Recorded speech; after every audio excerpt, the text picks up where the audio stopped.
आणि यानंतर आपण बातम्यांचा सविस्तर आढावा घ्यायला सुरुवात करूया। बातमी आहे शिवाजी कोण होता या पुस्तकावरून सुरू असलेल्या राजकीय वादाची। कॉम्रेड गोविंद पानसरे लिखित पुस्तकावर शिवसेना आमदार संजय गायकवाड यांनी आक्षेप घेतल्यानं नव्या राजकीय वादळात तोंड फुटलं आणि त्यानंतर या पुस्तकाचे प्रकाशक प्रशांत आंबींनी बुलढाण्यामध्ये जाऊन गायकवाडांच्या घरापुढे जाऊन पुस्तक वाचनाचा निर्धार केला। त्याच पार्श्वभूमीवर आज बुलढाण्यात रस्त्यावर उतरलेल्या डाव्यांनी आंबींच्या समर्थनार्थ आणि गायकवाडांच्या विरोधात घोषणाबाजी केली। यावेळी आक्रमक झालेल्या समर्थकांनी ठिय्या आंदोलन देखील केलं। प्रशांत आंबींना शिवीगाळ आणि धमकी दिल्याच्या प्रकरणात संजय गायकवाडांवर गुन्हा दाखल न केल्यामुळे कम्युनिस्ट पक्षाचे कार्यकर्ते आक्रमक झाले होते। त्यावेळी आंदोलक कार्यकर्त्यांनी गायकवाडांच्या घरासमोर घोषणाबाजी केल्यानंतर पोलिसांनी त्वरित कारवाई करत आंदोलकांची धरपकड केली।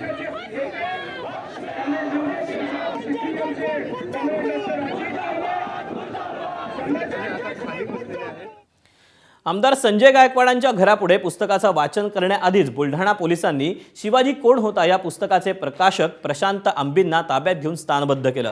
पोलिसांनी केलेल्या या कारवाईनंतर डाव्या नेत्यांकडून जोरदार निषेध नोंदवण्यात आला। या घटनेमुळे परिसरात काही काळ तणावाचं वातावरण निर्माण झालेलं होतं।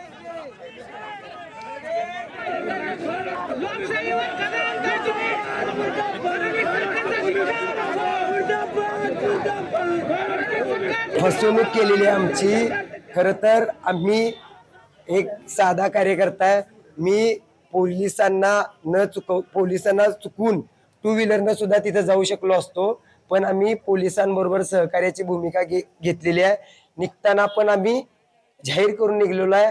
इथं आल्यानंतर सुद्धा आम्ही कल्पना दिलेली आहे, पण त्यांनी आम्ही त्यांच्यावर जो विश्वास ठेवला त्याचा त्यांनी विश्वासघात केलाय।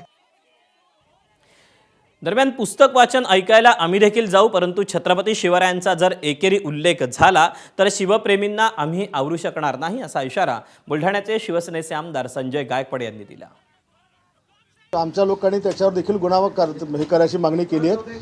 तमाम महाराष्ट्रातल्या सगळ्या लोकांचा शिवभक्तांचा अपमान झालेला आहे आणि म्हणून त्याच्यामुळे राज्यात कायदा सुव्यवस्था निर्माण होत आहेत, म्हणून त्याच्यावर 505(ब) गुन्हा दाखल झाला पाहिजे भावना भडकवल्याचा। पोलिसांनी परवानगी नाकारल्यानंतर सुद्धा तुम्ही महाराष्ट्रातल्या तमाम शिवभक्तांच्या जखमीवर मीठ चोळाय करता।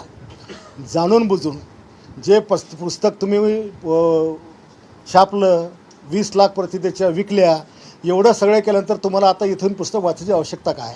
पुस्तक वाचनाकरता आम्ही स्वागत करू। त्यांनी आमच्या घरात बसून पुस्तक वाचू शिवरायांचं, पण पुस्तक वाचताना छत्रपती शिवाजी महाराज हाच उल्लेख करावा। त्यांनी पुस्तक कुठेही वाचावं। ते पुस्तक मी स्वतः ऐकायला जाईल। या सर्व प्रकरणाला मुख्यमंत्री देवेंद्र फडणवीसांनी निरर्थक वाद म्हणत आंबी आणि गायकवाडांवरही निशाणा साधला। मुख्यमंत्री देवेंद्र फडणवीस काय म्हणाले आपण पाहूया। मला असं वाटतं की शुद्ध असामाजिक अशा पद्धतीचं, असंवेदनशील अशा पद्धतीचं हे कृत्य आहे। आक्षेप घेणाऱ्याने पुस्तक वाचलंय की नाही मला माहिती नाही।